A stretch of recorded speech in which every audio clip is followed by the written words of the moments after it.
Bonjour, c'est Philippe Devros qui vous parle. Cette fois-ci, comment vous voyez l'image sur l'Esprit Saint? On le présente souvent de cette façon, comme une colombe, avec ses langues de feu, vous voyez, qui sont manifestées.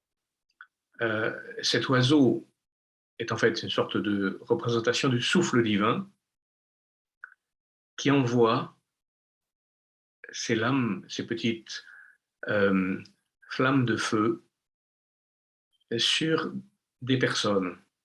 Alors on connaît l'histoire célèbre dans les Actes des Apôtres, où justement l'Esprit Saint descend au moment de la Pentecôte, et non seulement les apôtres sont présents, mais d'autres, qui étaient peut-être des gens qui simplement là, qui étaient non-croyants, mais qui d'un seul coup reçoivent aussi cette manifestation de l'Esprit, car, comme disait Jésus, il est comme le vent, tu ne sais ni d'où il vient ni où il va. Et d'ailleurs, ainsi en est-il de quiconque est né de l'Esprit. Donc en fait, cette situation de l'Esprit Saint dans sa dimension universelle est ce qui est le plus fondamental dans ce que nous voudrions signaler, exprimer. Et effectivement, on trouve dès l'origine des mentions de ce roh en arabe, roi en hébreu, qui préside à la création du monde. Il y a toujours une sorte d'identification entre souffle, feu divin et lumière, hein. Pour les Védas, même déjà, c'est le mouvement provoqué par le souffle de feu qui provoque une tension des eaux originelles, qui représente sorte de toute possibilité. Et donc cette tension provoque à la fois la terre et le feu Agni. Donc là, textuellement, je cite un texte traduit par Komaraswamy, ce qui était l'écume des eaux se solidifia, devint terre, et là-dessus, le soi, lui, la réalité, lutta, l'énergie ignée et l'essence colorée de sa lutte et donc de sa tension interne, de cela jaillit Agni en tant que feu, donc feu spirituel.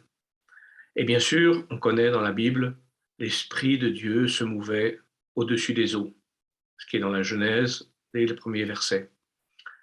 Et le souffle est le signe et le principe de la vie d'Adam. L'homme devint vivant par insufflation, aussi dans la Genèse.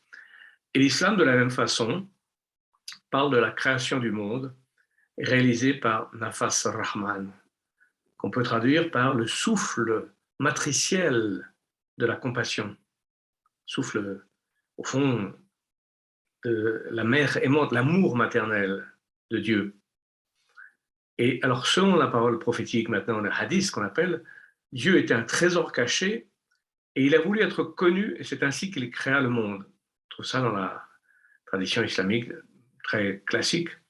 Et ce thème du mouvement de la volonté divine en tant qu'amour, parce qu'il y a ce non manifesté qui est le grand secret de l'histoire, le plus grand secret de l'histoire, quelque chose d'inconnu, la réalité la plus inconnue, le mystère des mystères, à un certain moment, se manifeste. Comment? Par amour. Et cet amour, c'est ce souffle, finalement, ce souffle d'amour dont nous parlons là. Et donc, le Coran précise aussi, le Coran, que cet esprit créateur, ce ruh, se manifeste par un ordre émanant du Verbe divin pour créer le monde, kun fayakun. Dieu ordonna qu'il soit et il fut. Alors ça, Coran 36, 82, je donne quelques références. Bien sûr, vous connaissez que on trouve ça aussi dans la Bible, dans l'Évangile. On le trouve pratiquement dans tous les textes sacrés, et c'est ça qui m'intéresse. Je voudrais essayer de vous faire sentir comment ces différentes petites langues de feu qu'on voit là, elles manifestent la multiplicité de cet esprit qui descend à différents moments de l'histoire et à différents lieux géographiques, mais sans frontières, dans la totale liberté de ce qu'est l'esprit, comme le vent. Et donc, je voudrais vous parler, et la prochaine fois, je commencerai par un saint chrétien qui est Saint Philippe de Néri, Mais je vous parlerai ensuite de saints musulmans, de saints juifs, de saints hindous, de saints de la tradition bouddhiste, de la tradition taoïste, tous dont on peut dire qu'ils ont été le support de cet Esprit Saint.